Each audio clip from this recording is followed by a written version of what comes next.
Hi hello ನಮಸ್ಕಾರ, welcome to Sushma world. Friends, ನಾನು first time Mysore pak ಮಾಡ್ತಾಯಿದ್ದೀನಿ. ಮೈಸೂರು ಪಾಕ್ ಮಾಡೋದು ಹೇಗೆ ಅಂತ ನೋಡೋಣ ಬನ್ನಿ. 1 ಕಪ್ಪು ಕಡಲೆ ಹಿಟ್ಟು ತೊಗೊಳ್ಳಿ, 2 ಕಪ್ಪು ಸಕ್ಕರೆ ತೊಗೊಳ್ಳಿ, 3 ಕಪ್ಪು ಆಯಿಲ್ ತೊಗೊಳ್ಳಿ, ಮತ್ತು ಒಂದು ಚಿಕ್ಕದು 10 ರೂಪೀಸ್ದು ಮಿಲ್ಕ್ ಪಾಕೆಟ್ ತೊಗೊಳ್ಳಿ, ಒಂದು ಹಾರ್ಲಿಕ್ಸ್ ಪಾಕೆಟ್ ತೊಗೊಳ್ಳಿ, 4ರಿಂದ 5 ಏಲಕ್ಕಿ ತೊಗೊಳ್ಳಿ. ಮೊದಲಿಗೆ ಒಂದು ಬೌಲ್ ತೊಗೊಳ್ಳಿ. ಬೌಲಿಗೆ ನೀವು ಕಡಲೆ ಹಿಟ್ಟು ಮತ್ತು ಮಿಲ್ಕ್ ಪೌಡ್ರ್ ಹಾಕ್ಕೊಂಡು ನೀವು ಆಯಿಲಲ್ಲಿ ನೀಟಾಗಿ ಗಂಟಿಲ್ದೆ ಹೋದ ರೀತಿ ನೀಟಾಗಿ ಕಲಿಸ್ಕೊಬೇಕು. ಫ್ರೆಂಡ್ಸ್, ನಾನು ಫಸ್ಟ್ ಟೈಮ್ ಮಾಡ್ತಾ ಇರೋದ್ರಿಂದ ನಾನು 1 ಕಪ್ಪು ತುಪ್ಪ ತೊಗೊಂಡಿದ್ದೀನಿ, 2 ಕಪ್ಪು ಆಯಿಲ್ ತೊಗೊಂಡಿದ್ದೀನಿ. ನೋಡಿ, ಈ ರೀತಿ ನೀಟಾಗಿ ಆಯಿಲಲ್ಲಿ ಇಲ್ಲ ತುಪ್ಪದಲ್ಲಿ ನೀಟಾಗಿ ಚೆನ್ನಾಗಿ ಕಲಿಸ್ಕೊಡಿ. ಈ ಕಲಿಸ್ಕೊಂಡೆಲ್ಲ ರೆಡಿಯಾಗಿದೆ ನೋಡಿ ಈ ರೀತಿ. ಅದಾದ ನಂತರ ನೀವು ಸ್ಟವ್ ಹಚ್ಕೊಳ್ಳಿ. ಸ್ಟವ್ ಹಚ್ಕೊಂಡು ನೀವು ನಾನ್ ಸ್ಟಿಕ್ ಬಾಣಲಿ ತೊಗೊಳ್ಳಿ. ಯಾಕಂದರೆ ಇದು ತಳ ಹಿಡಿಯಲ್ಲ, ಹಾಗಾಗಿ ನಿಮ್ಮ ಹತ್ರ ಇದ್ರೆ ತೊಗೊಳ್ಳಿ. ಇವಾಗ ನಾನು 2 ಕಪ್ಪು ಸಕ್ಕರೆ ತೊಗೊತೀನಿ. 2 ಕಪ್ಗೆ ಒಂದು ಅರ್ಧ ಗ್ಲಾಸ್, ಚಿಕ್ಕ ಗ್ಲಾಸಲ್ಲಿ ಅರ್ಧ ಗ್ಲಾಸಷ್ಟು ನೀರು ಹಾಕ್ತೀನಿ. ಸೆಂಟ್ರಲ್ಲಿ ಸ್ವಲ್ಪ ನೀರು ಹಾಕ್ತೀನಿ, ಸುತ್ತ ಒಂದು ಸ್ವಲ್ಪ ನೀರು ಹಾಕ್ತೀನಿ. ಇದು ನೀಟಾಗಿ ಪಾಕ ಮಾಡ್ಕೊಬೇಕು ನಾವು ಇವಾಗ. ನೋಡಿ, ಈ ರೀತಿ ನೀರು ಹಾಕ್ಕೊಳ್ಳಿ. ಸುತ್ತ ಒಂದು ಅರ್ಧ ಗ್ಲಾಸ್ ಹಾಕ್ಕೊಂಡ್ರೆ ಸಾಕು. ನೀವು ಇದನ್ನು ಲೋ ಫ್ಲೇಮಲ್ಲೇ ನೀಟಾಗಿ ಪಾಕ ತೊಗೊಳ್ಳಿ. ನೀಟಾಗಿ ಮಿಕ್ಸ್ ಮಾಡ್ಕೊಳ್ಳಿ. ಇವಾಗ ಒಂದೆಳೆ ಪಾಕ ಬಂದರೆ ಸಾಕು ಫ್ರೆಂಡ್ಸ್. ನೋಡಿ, ಈ ಥರ ಮಿಕ್ಸ್ ಮಾಡ್ಕೊಂಡು ನೀಟಾಗಿ ನೀವು ತಿರುಗಿಸ್ತಾನೇ ಇರಬೇಕು, ಇಲ್ಲಾಂದರೆ ತಳ ಹಿಡಿಬಿಡುತ್ತೆ. ಇದರಲ್ಲಿ ತಳ ಹಿಡಿಯಲ್ಲ, ನೀವು ಬೇರೆ ಬಾಣಲಿಲಿ ಮಾಡಿದ್ರೆ ತಳ ಹಿಡಿಯುತ್ತೆ. ನೋಡಿ, ಈ ರೀತಿ ಮಿಕ್ಸ್ ಮಾಡ್ತಾರೆ ಫ್ರೆಂಡ್ಸ್. ಇದುವರೆಗೂ ಯಾರೆಲ್ಲ ನನ್ನ ಚಾನಲ್ನ ಸಬ್ಸ್ಕ್ರೈಬ್ ಮಾಡದೆ ನೋಡ್ತಾ ಇದ್ದೀರಾ, ಪ್ಲೀಸ್ ದಯವಿಟ್ಟು ಸಬ್ಸ್ಕ್ರೈಬ್ ಮಾಡ್ಕೊಳ್ಳಿ, ಸಪೋರ್ಟ್ ಮಾಡಿ ಫ್ರೆಂಡ್ಸ್. ನೋಡಿ, ಒಂದೆಳೆ ಪಾಕ ಬಂತು. ಇವಾಗ ನಾವು ಕಲಸಿಟ್ಕೊಂಡಿದ್ದೀವಲ್ವ ಕಡಲೆ ಹಿಟ್ಟು ಮತ್ತು ಹಾಲಿನ ಪೌಡ್ರು, ಅದನ್ನ ನೀಟಾಗಿ ಈ ಪಾಕಕ್ಕೆ ಹಾಕ್ಕೊಂಡು ನೀಟಾಗಿ ತಿರುವ್ಕೊಬೇಕು. ಈ ಥರನೇ ನೋಡಿ, ಈ ಥರ ಮಿಕ್ಸ್ ಮಾಡ್ಕೊಳ್ಳಿ ನೀಟಾಗಿ. ಈ ಥರ ಮಿಕ್ಸ್ ಮಾಡ್ಕೊತಾ ಇರಬೇಕು. ಈ ಥರ ಮಿಕ್ಸ್ ಮಾಡ್ಕೊತಾ ನೀವು ಇವಾಗ ಆಯಿಲ್ ತೊಗೊಂಡಿದ್ದಿಲ್ಲ, ಅದು ಇನ್ನೊಂದು ಒಲೆಯಲ್ಲಿ ನೀಟಾಗಿ ಕಾಯಕ್ಕೆ ಇಟ್ಕೊಳ್ಳಿ. ನೋಡಿ, ಈ ಥರ ಕಾಯೋದಕ್ಕೆ ಇನ್ನೊಂದು ಸೈಡಲ್ಲಿ ಇಟ್ಕೊಂಡ್ಬಿಟ್ರೆ ನೀವು ಇವಾಗ ತಿರುಗ್ತಾ ಅದು ಬಬಲ್ಸ್ ಬರುತ್ತಲ್ಲ, ಆವಾಗ ನೀವು ಬಿಸಿ ಎಣ್ಣೆ ಹಾಕ್ಕೊಬೇಕು.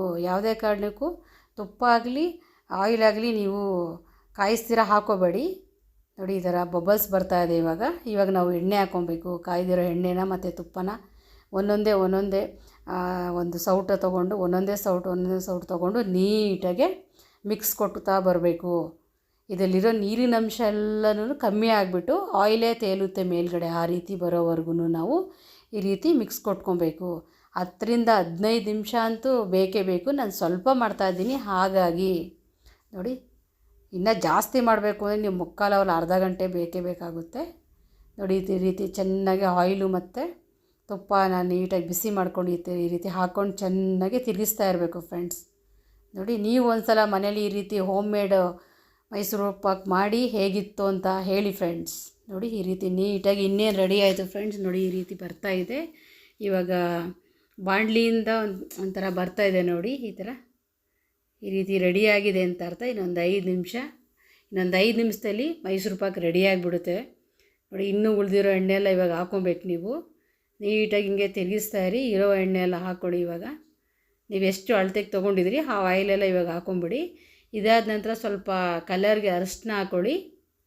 ಅರಿಶಿನ ಹಾಕ್ಕೊಂಡು ಒಂದು 5 ನಿಮಿಷ ಬಿಟ್ಟು ನೆಕ್ಸ್ಟು ನಾವು ಇವಾಗ ಹಾರ್ಲಿಕ್ಸ್ ತೊಗೊಂಡಿದ್ರು ಅದನ್ನು ಕೂಡ ಹಾಕ್ಕೊಬೇಕು. ಅದು ಒಳ್ಳೆ ಫ್ಲೇವರ್ ಚೆನ್ನಾಗಿರುತ್ತೆ, ಟೇಸ್ಟು ಚೆನ್ನಾಗಿ ಬರುತ್ತೆ ಮೈಸೂರು ಪಾಕು. ಹಾಗಾಗಿ ನಾನು ಇವಾಗ ಅರಿಶಿನ ಹಾಕ್ಕೊತೀನಿ. ಅರಿಶಿನ ಹಾಕ್ಕೊಂಡು ಒಂದು 2 ನಿಮಿಷಕ್ಕೆ ನೀಟಾಗಿ ಈ ರೀತಿ ಮಿಕ್ಸ್ ಮಾಡ್ಕೊಳ್ಳಿ. ಇದಾದ ನಂತರ ನೀವು ಹಾರ್ಲಿಕ್ಸ್ ಒಂದು ಪೆಂಡಿಂಗ್ ಇದೆಯಲ್ವ, ಹಾರ್ಲಿಕ್ಸ್ ಹಾಕ್ಕೊಂಡು ನೀಟಾಗಿ ಮಿಕ್ಸ್ ಕೊಟ್ಕೊಳ್ಳಿ. ನೋಡಿ, ಈ ರೀತಿ ಮಿಕ್ಸ್ ಕೊಟ್ಕೊಳ್ಳಿ. ಎಣ್ಣೆ ಎಲ್ಲ ಬಿಡ್ತಾಯಿದೆ, ಆಲ್ರೆಡಿ ರೆಡಿ ಆಗಿದೆ.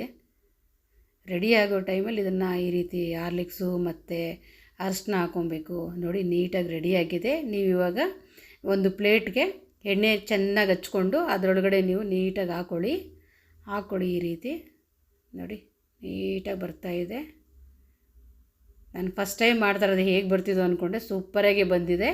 ನೋಡಿ ಫ್ರೆಂಡ್ಸ್, ಈ ಥರ ಸಮ ಮಾಡ್ಕೊಳ್ಳಿ. ಒಂದು ಪ್ಲೇಟ್ಗೆ ಹಾಕ್ಕೊಂಡು ಒಂದು 10 ನಿಮಿಷ ಬಿಟ್ಟು ಇದನ್ನು ನೀಟಾಗಿ ಈ ಪ್ಲೇಟಲ್ಲೇ ಕಟ್ ಮಾಡಿಬಿಟ್ಟು ಒಂದು ಅರ್ಧ ಗಂಟೆ ಆದಮೇಲೆ ಮೇಲ್ಗಡೆ ಸ್ವಲ್ಪ ನೀವು ಏಲಕ್ಕಿ ಪೌಡ್ರ್ ಕೂಡ ಹಾಕ್ಕೊಳ್ಳಿ. ಇವಾಗ ಏಲಕ್ಕಿ ಪೌಡ್ರಲ್ಲಿ ಹಾಕ್ಕೊಂಡು ಜಸ್ಟ್ ಇವಾಗಲೇ ನೀವು ಚಾಕುವಿಂದ ನೀಟಾಗಿ ಕಟ್ ಮಾಡಿಬಿಟ್ಟು 1/2 ಅವರ್ ಆದಮೇಲೆ ಉಲ್ಟಾ ದಬಾಕಿ ಫ್ರೆಂಡ್ಸ್. ನೋಡಿ, ಈ ಥರ ರೆಡಿಯಾಗಿದೆ ಮೈಸೂರು ಪಾಕ್.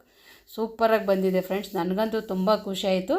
ನನ್ನ ಹಸ್ಬೆಂಡ್ ಕೂಡ ಹೇಳಿದ್ರು ಸೂಪರಾಗಿ ಮಾಡಿದ್ಯಮ್ಮ ಅಂತ ಹೇಳಿದ್ರು. ನೋಡಿ ಈ ರೀತಿ ಸರ್ವ್ ಮಾಡ್ಕೊಳ್ಳೋದಷ್ಟೇ, ತಿನ್ನೋದಷ್ಟೇ. ನಿಮಗೂ ಇಷ್ಟ ಆಗಿರೆ ಲೈಕ್ ಮಾಡಿ, ಕಮೆಂಟ್ ಮಾಡಿ friends. Thank you for watching friends. Thank you. Bye.